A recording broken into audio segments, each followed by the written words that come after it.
Hello, my name is Balwinder. I'm going to talk about quantum computing platform characteristics and their impact on software quality attributes. The basic motivation for us in this work was that firstly, there are significant differences between quantum computers and classical computers, and those differences revolve around how the information is represented and held in both classical and quantum computer. There are differences there, significant differences there, and there are various kind of restrictions there. For example, the various no-go theorems which are applicable to quantum computing machinery are not applicable to classical computers.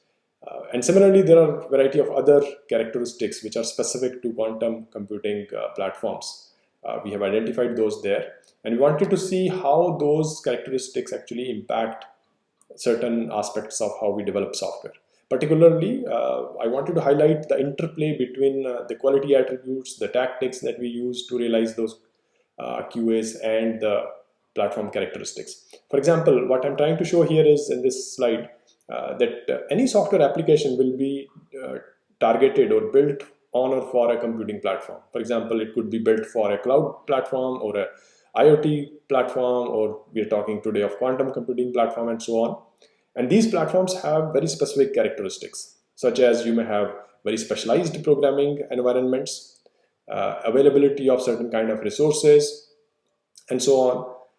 And now the software will always have some quality attribute requirements, which are typically realized using specific design tactics. And those tactics actually depend on the characteristics of the platform. The tactics will exploit or mitigate those characteristics. So overall, there is this interplay, and this is what we have tried to use to explore these questions: that what are these characteristics of a quantum computing platform, which could be important from the software development perspective, and how do these characteristics impact specific QAs particularly.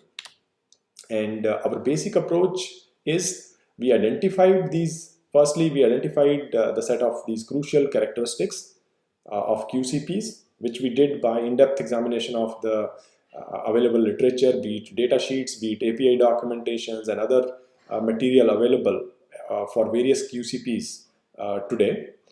And we validated these characteristics by implementing small applications or prototypes which exercised those APIs. And finally, by looking at the definitions of various QAs and the tactics that are used to realize those QAs, we try to identify the cause and effect relationships that the various characteristics may have with the QAs.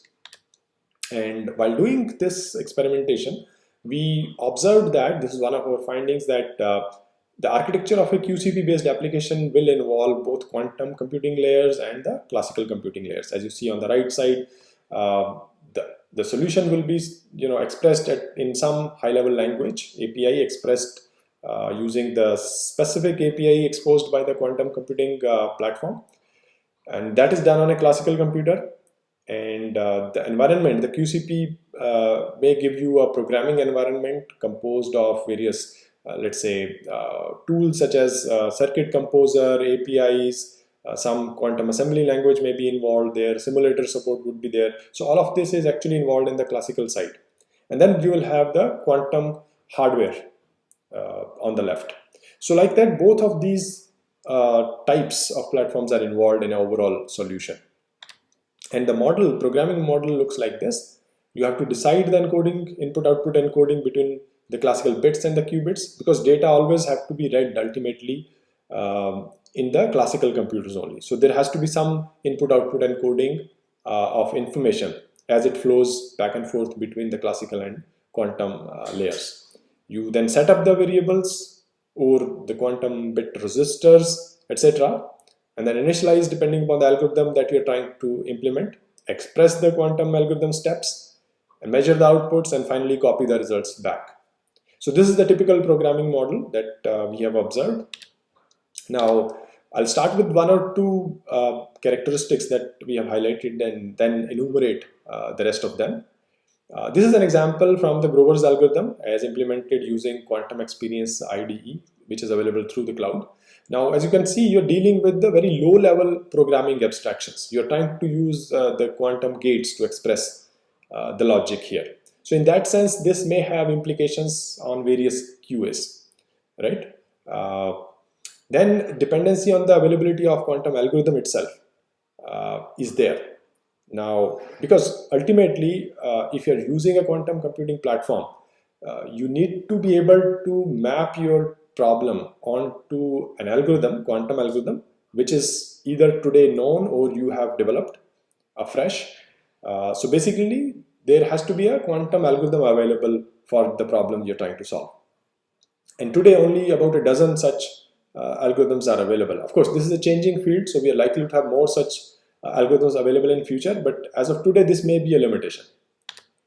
And further, there are a variety of more characteristics. For example, there is a large form factor of the quantum computers involved, and they are reported to be more energy efficient overall for the given amount of performance. And then the development model is typically remote because the quantum computers are hosted in a very specialized environment, and they are accessed over the cloud to the programmers. The access is given over the cloud itself.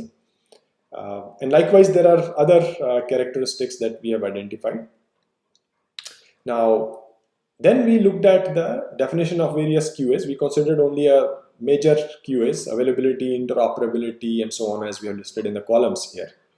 And as I explained a minute ago, we looked at the definition of various QAs and the tactics typically used to realize those, and tried to identify cause and effect relationship between the characteristics of QCPs. For example, specialized physical environment is difficult to operate. So obviously this will have implications for manageability and the scalability, testability of your software. And similarly, the large form factor also has an implication, because you can't simply add new hardware and get it quickly up and running the way we are used to for doing the classical computers today. So from that perspective, it has unfavorable impact on, let's say, scalability in that case. And similarly, rest of the characteristics, their impact we have tried to identify. Just to again come back to our research question we started with, the characteristics which are important. We have identified about a dozen such characteristics, and almost all major quality attributes are impacted by these characteristics in one way or the other.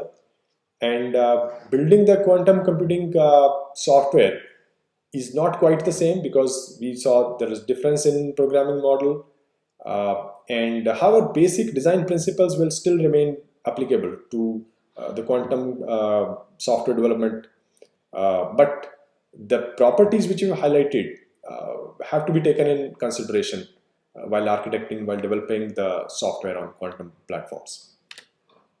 So basically, just to conclude, the QCPs are very specialized environment, and both the classical and quantum hardware layers have to coexist in a solution, and there is a strong dependence on quantum algorithms availability, which today are only a handful.